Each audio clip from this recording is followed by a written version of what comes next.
એવા 4 સરકારી કામો કે જેની અંદર ક્યારેય આળસ ન કરવી જોઈએ. તો ચાલો શરૂ કરીએ ફાયદાની વાત.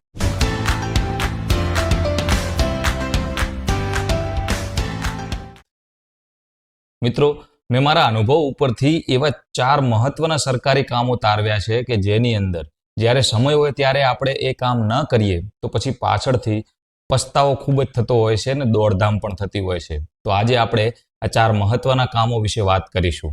જેમાં સૌથી પહેલું મહત્વનું કામ છે આયુષ્યમાન કાર્ડ.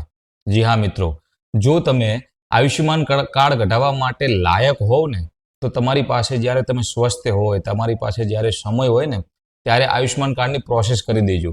કારણ કે ઘણા બધા લોકોને મેં એવું જોયું છે કે જ્યારે તે બીમાર પડે છે ત્યારે ના તો તે આયુષ્યમાન કાર્ડ કઢાવવા માટે કોઈ સેન્ટર ઉપર જવા સક્ષમ હોય છે, ના એ સમયે એમની પાસે પૂરતા કોઈ ડોક્યુમેન્ટ હોય છે, કે ના તો આખી પ્રોસેસ એને પૂરી કરી દીધી આયુષ્યમાન કાર્ડ કઢાવવા માટે, જેમ તેમ કરીને બધું જ પ્રોસેસ પૂરી કરી દીધી, છતાં એ આયુષ્યમાન કાર્ડને મંજૂર થઈને આવવામાં પણ ઘણો સમય લાગતો હોય છે. તો એની પાસે એટલો સમય હોતો નથી. એટલે બીમાર પડીએ ત્યારે દોડવાના બદલે જો આયુષ્યમાન કાર્ડ કઢાવવા માટે તમે લાયક હોય તો અત્યારે જ વહેલી તકે સૌથી પહેલું તમારું આયુષ્યમાન કાર્ડ કઢાવી દેજો. આવું ને આવું બીજું મહત્વનું કામ છે જન્મનો દાખલો નવા ફોર્મેટની અંદર કઢાવી લેવો. જી હા મિત્રો, સરકારશ્રીએ જન્મના દાખલાનું જે ફોર્મેટ લેટેસ્ટ નક્કી કર્યું છે, જેમાં બાળકનું પૂરેપૂરું નામ એ જન્મના દાખલામાં આવે છે અને સાથે સાથે તેમાં અંગ્રેજીમાં અને ગુજરાતીમાં બંને ફોર્મેટની અંદર નામ હોય છે.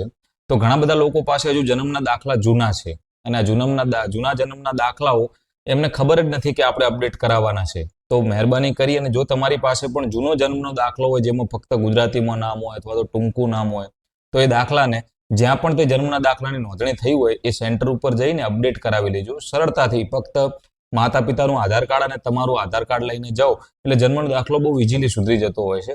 તો જે લેટેસ્ટ ફોર્મેટ છે તેની અંદર તમારો જન્મનો દાખલો કઢાવી રાખજો. નહીતર છેલ્લી ઘડીએ બાળકનું આપણે આધાર કાર્ડ કઢાવવા જઈએ ત્યારે કહેશે કે ભાઈ આ તો દાખલો નહીં ચાલે, કે શાળાના કંઈક કામની અંદર જરૂર પડી અને રજૂ કર્યો તો કહેશે કે ભાઈ આ દાખલો નહીં ચાલે, પાસપોર્ટમાં ક્યાંક રજૂ કર્યો ને કે નહીં ચાલે.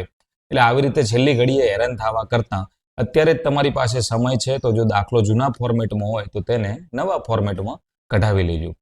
ત્રીજી એક મહત્વની વસ્તુ, તમારા આધાર કાર્ડ સાથે તમારો જે ચાલુ મોબાઈલ નંબર હોય એ મોબાઈલ નંબરને લિંક કરાવી લેજો. કારણ કે ઘણા બધા એવા કામો છે કે જેમાં મોબાઈલ લિંક હોય તો તમે ઘરે બેઠા કરી શકો છો, પરંતુ મોબાઈલ લિંક ના હોવાના કારણે તમારે કચેરીના ધક્કા ખાવાની નોબત આવી શકે છે.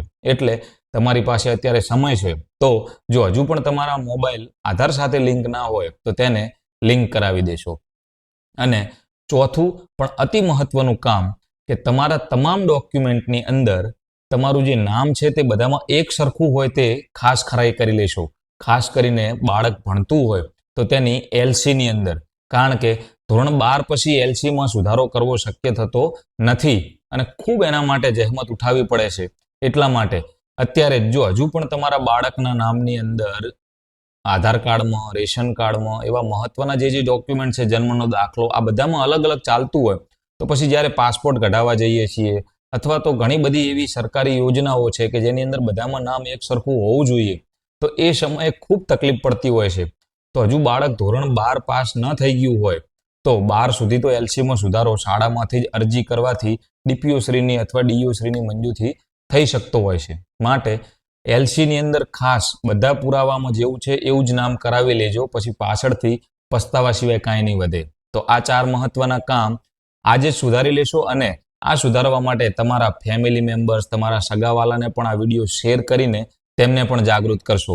વિડીયો સારો લાગ્યો હોય તો લાઈક કરવાનું ભૂલતા નહીં અને આવી જ ઉપયોગી માહિતી માટે આપણી યુટ્યુબ ચેનલને સબસ્ક્રાઈબ કરો અને આપણી ઇન્સ્ટાગ્રામ અને એફબીની અંદર પણ ફોલો કરી લેજો. મળીએ નવી માહિતી સાથે, ત્યાં સુધી જય ખોડિયાર.